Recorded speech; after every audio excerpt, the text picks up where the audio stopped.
So here we are in August of 2020, and we are coming to the end of the Trump regime's reign of terror on the little people. So it is befitting that Hollywood has dragged out an old lost film noir classic, The Strange One. A story of Machiavellian intrigue, weak versus strong, bullies and cowards. This is a 1957 forgotten classic. Cadet Jaco de Paris is a senior at the Southern Military College, and it has a tradition of allowing the upperclassmen to bully the lowerclassmen. Now, Donald Trump would have been around 11 years old in 1957, and he was attending a pretend military school. And it makes you wonder, did he see this movie back in the late 1950s when Ben Gazzara made his remarkable film debut role as the bully? Yes, if you're watching this movie in 2020, you can't help but wonder, did the young wannabe military hero Donald Trump see this movie in the late 1950s? If he did, well, the moral of the story surely did not sink in, that's for sure.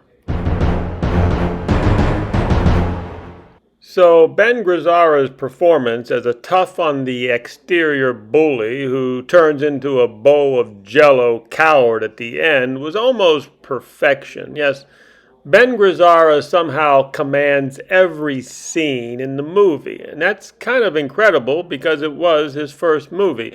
Dialogue is fantastic. The movie features a hooker and a $3 bill, and this was the first film directed by and starring exclusively members of the New York Actors Studio. Now, the only downside to the movie is Arthur Storch, who is hard to watch with his buck teeth. I mean, and it's kind of eerie in a way. Also, they got this guy in the movie. His name is Paul E. Richards. That's what he claims to be, and he plays the gay cockroach character. But it's so incredible how this Paul Richards, he resembles John Cassavetes in some weird, strange way. I mean, call me crazy, but wouldn't that be hilarious if John Cassavetes snuck in the movie as Paul E. Richards, played a quirky gay role as a gag, and no one knew the better? I mean, is this John Cassavetes before his head grew out to fit his nose, or before he got a nose job? Hey, I'm just asking. Here, look at this. The resemblance here to John Cassavetes is remarkable. And while we're on the subject of the cockroach character here, it should be noted that in 1957 there was the Hays Code, that was strictly enforced. Certain things were not allowed to be shown in motion pictures. You weren't allowed to ridicule the clergy, scenes of childbirth, illegal drug traffic, white slavery, and of course homosexuality was forbidden. So in Hollywood, as a Jesuit once said, the Hays Code resulted in Jewish-owned businesses selling a Catholic theology to Protestant America. It was kind of weird, the Hays Code, but by the late 1960s, they were no longer enforcing the Hays Code. But you talk about the illusion of movie making. This is one of the first movies where they actually showed the homosexuality, or they didn't. It wasn't blatant, but it was sort of like there, you had to guess it. But it was not too hard to guess. Okay, what stands out in this 1957 gem is how many of the performers went on to become well-established actors. I mean, you had George Peppard. I think this was his debut acting role. You got Pat Hingle, Peter Mark Richmond, Larry Gates, Clifton James, of course, Ben Gazzara. I mean, they really had some great characters in here. The dialogue was fantastic. A 1957 gem, film noir for sure. And the Kangaroo Court, headed up by Peter Mark Richmond, was a nice added touch there in the end in exposing the coward. So, like we said before, the character called Cockroach, playing the gay type, he was pushing the boundaries of the Hays Code. So that's basically a quick synopsis of the movie The Strange One.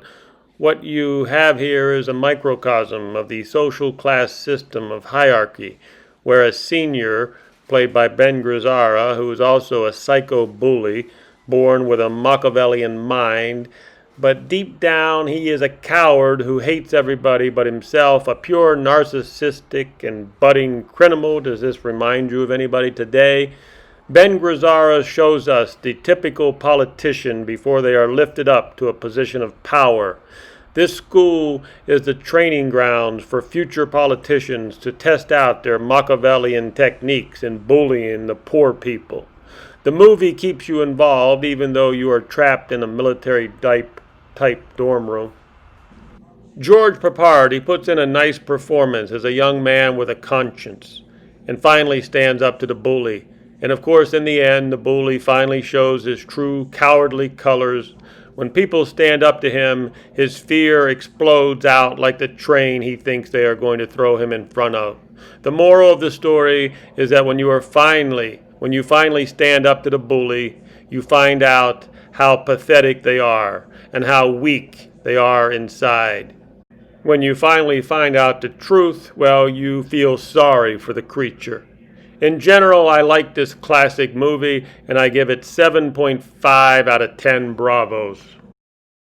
This is rare that I add on to a Bravo movie review at the end like this. I'm adding this on, but I believe this is necessary. I found out why Donald Trump did not watch this film back in 1957.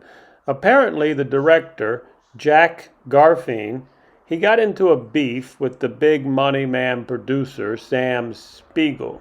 Sam Spiegel did on Waterfront. He was a big producer in Hollywood. Now, Jack Garfein survived a Nazi concentration camp when he was 10, 15 years old back in the Ukraine, Czechoslovakia area. But part of the beef between the two guys was because Sam Spiegel wanted to replace Ben Gazzara with James Dean, who wanted the role. And this is very interesting. James Dean wanted that role, and apparently he was friends with Ben also. Imagine this. Okay. Anyhow, Jack Garfein fought the producer tooth and nail. Jack refused to replace Ben, so Jack Garfein had a loyalty to Ben Gazzara. This is rare in Hollywood that these guys have any loyalty, but that's kudos for Jack Garfein, who had some loyalty to Ben on that one, and Ben kept the role.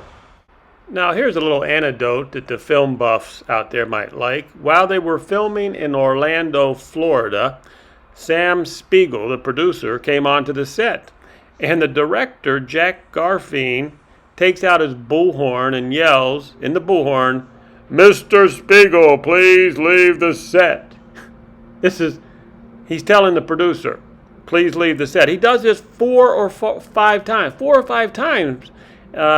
Mr. Spiegel, please leave the set. Finally, Spiegel leaves the set. I mean, everybody there was stunned and amazed. I mean, he just told the producer to leave the set. And well, anyhow, Jack Garfein paid for that. He paid with his career, and he paid for it with the success of the movie.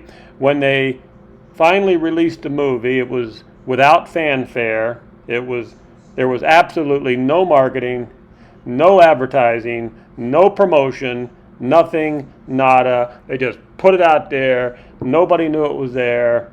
Flop, dud. One of the best film noir movies made, put on the shelf, almost like Citizen Kane.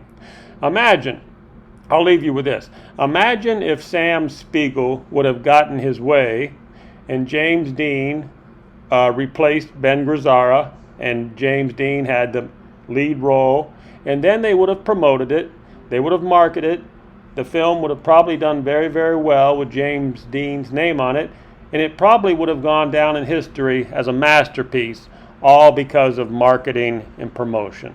Well, there you have it.